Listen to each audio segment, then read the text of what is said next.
Hi everyone. So welcome to the day 7 of your AWS tutorial, where we are learning about the DevOps journey, and particularly we are learning about how to get started with your AWS journey. And the first AWS service what we are covering is AWS EC2 instances. That means your virtual server, correct? And till now, up to the day 6, we have covered that how to get started with the cloud, what were the challenges before the cloud, and why cloud came into the picture.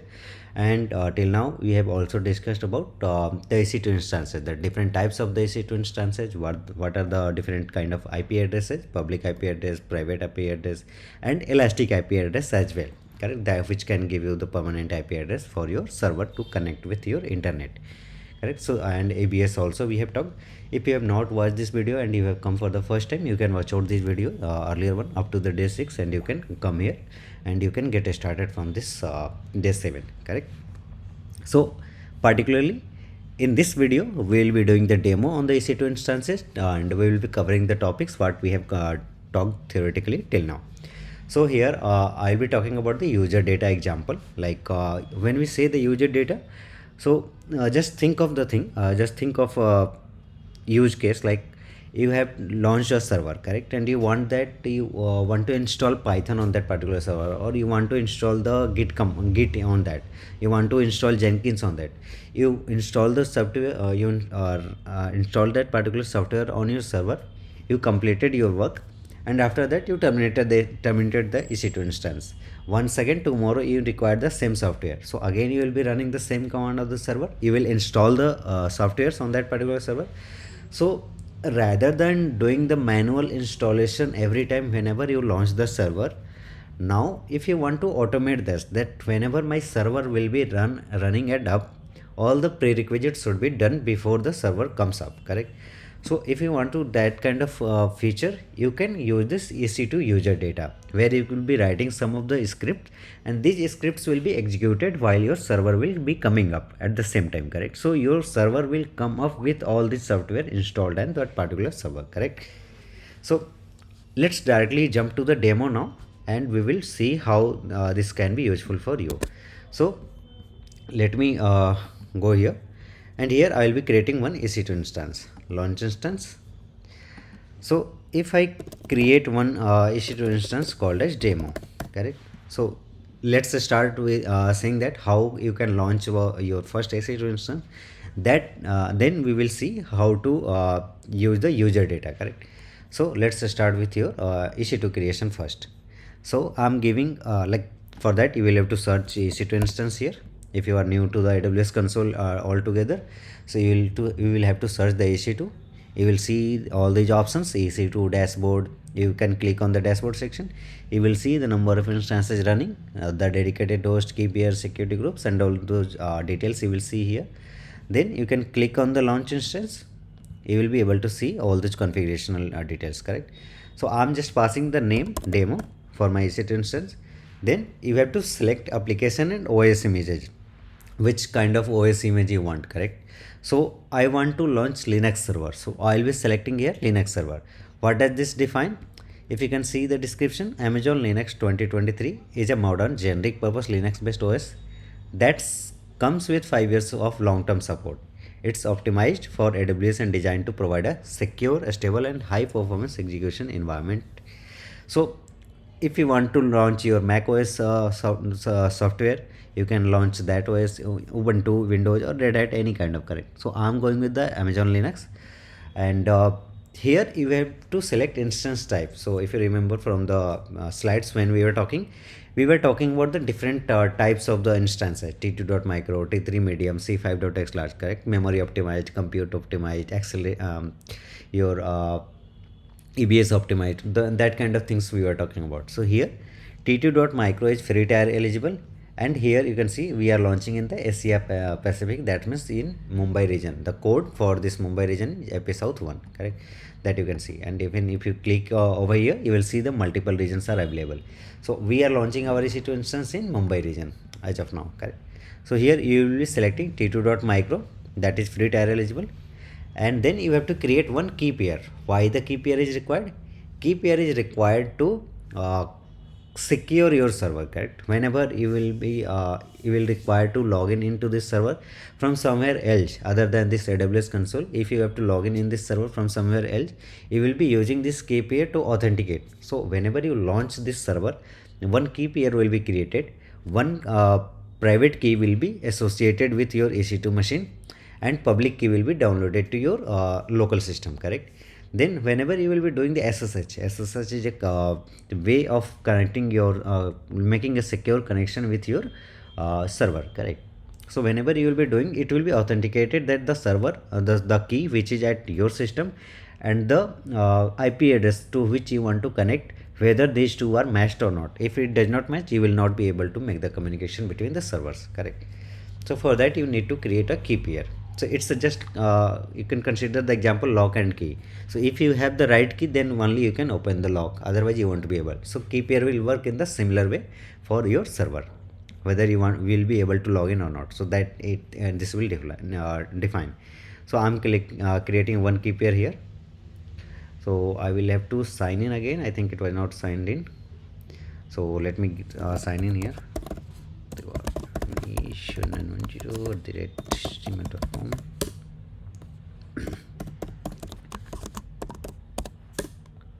Then I will have to pass the MFA key which is on my system. I think it got signed out in between, so yes, I need to pass. And yes, we are logged in once again. Let me give the details once again here, demo. Then I will be selecting this Amazon Linux. Then t2.micro key pair I had to create, so I'm just giving the demo, that's the name. Here there are two types of some, either you create PAM key or PPK. So we will be using the PAM key because I have to go with the open SSH. We will be doing the SSH kind of thing, correct? So I'm going with the PAM key. Let's create on the key pair. Key pair has been created and one has been downloaded as well. Then get into the network settings. So by default we have not created any VPC as of now, correct? So I'm going with the default VPC which comes as of when we create your AWS account. You will see one of the VPC will be created, that will be your by default. So for that you can search VPC in the search bar here and you can click on that. You will see there will be one VPC that will come as a by default here, correct? So yes, you will see one VPC that is by default. So this VPC we have selected, and within this VPC we will be launching into one subnet as well. So this is the availability zone. So every region, if you remember in the we were talking theoretically, every region has some of the availability zones. So if you see AP South 1, this particular region has three availability zone: AP South 1A, AP South 1B, and AP South 1C. In these three subnets, you can these three availability zone has one subnet in each availability zone, and all these subnets have different CIDR as well. If you can see 172.31.32/0, then 31/.16, then 31.00. So this is the division of the IP addresses within this particular VPC, correct? So in three parts. So that is your subnet. We will be talking more in the VPC and the subnet part later on. So as of now, the networking part we are selecting the VPC, then the subnet, and auto assign public IP. This one is useful for giving the public IP address to your EC2 machine, correct? So if you remember when we were talking about this public IP, private address, private IP, and the elastic IP, correct? So whenever you have to communicate with the internet, you will require the public IP. So I will be selecting this public IP. Yes, auto assign a public IP enable, correct? If you don't, if you want to make your server as a private, you can disable it. But now we are trying to make it as public EC2 instance. So I'll be selecting as enable. Create security group. Here you can give the name of your security group.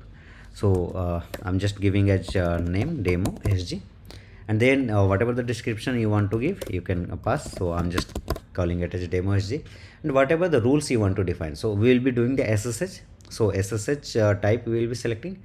SSH only works on port 22. So port 22 is by default selected, and that's the rule. So I'm just going with the all these configurations to create my EC2 instance, the first EC2 instance, correct? So just move ahead and click on launch instance. Your instance is launched, and very soon it will be running. So it will take few seconds to come from your pending state to running state, correct? So let's wait for a few seconds, and after that we will connect this EC2 instance. So meanwhile, you can see for this EC2 instance demo, one public IP address has been allocated to this server, one private IP address has been allocated. There is a public IPv4 DNS as well, and these are the configuration what we have passed: auto assigned IP address, VPC ID, then which AMI it has used, the Linux AMI we selected, correct? So that is there. And what's the security group we have attached? So the security group what we had created, demo OG, that has been there. Networking, so what's the subnet ID, in which subnet ID we have created, and in which subnet availability zone it has been created. So we had selected the subnet ID, and this subnet ID was the part of IP South 1A. So in that availability zone, my demo EC2 instance has been launched. Let's refresh and you will see it is running. Let's click on the connect section. There are multiple options to connect your server. Connect using EC2 instance connect. There is a public IPv4 address. You just click on the connect and it will be connected. There is an option to connect your machine with the SSH as well. So this is the command SSH-I, and the key pair what we had created at the runtime, demo.pam, that will be utilized, EC2-user, and then public DNS, correct? Public DNS for your server. When we say the public DNS, you will see I'm talking about this public DNS, this one, EC2 13127, correct? So you can see that command is there, 13127. So either you can use the public DNS or you can use the public IP address with this one to connect your server. That can be done from your local. Now, right now I'm not going with, to connect with the local, that we will cover later on. So right now I will just clicking on the connect, and when I click on the connect, it will connect me to the EC2 instance what we have launched, correct?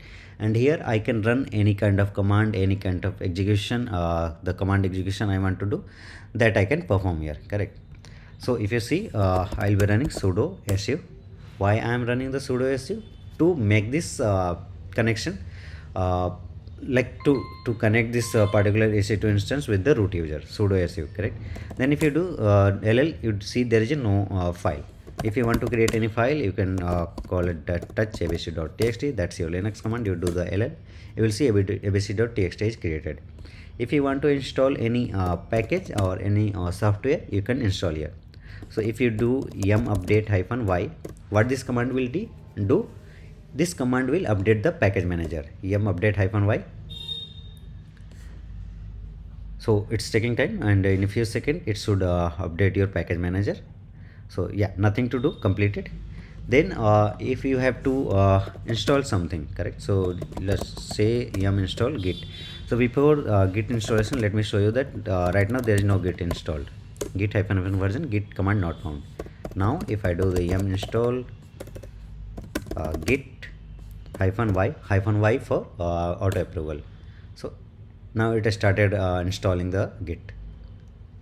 It will take few seconds only and git is installed. Now if you do the git version, you will see git is installed over this. Now you can run any git command over here. So if I type the git, you will see you can run the git commands. These are the commands which are available to run. So this is how you can launch your first EC2 instance, and you can install the softwares manually. So we just wanted to make it short video. The user data example we will be covering later on. This one what we want to cover, like how can you run the user data, how can you utilize this. So in the next day 8 video we will be covering this. So till the time, thank you, bye bye.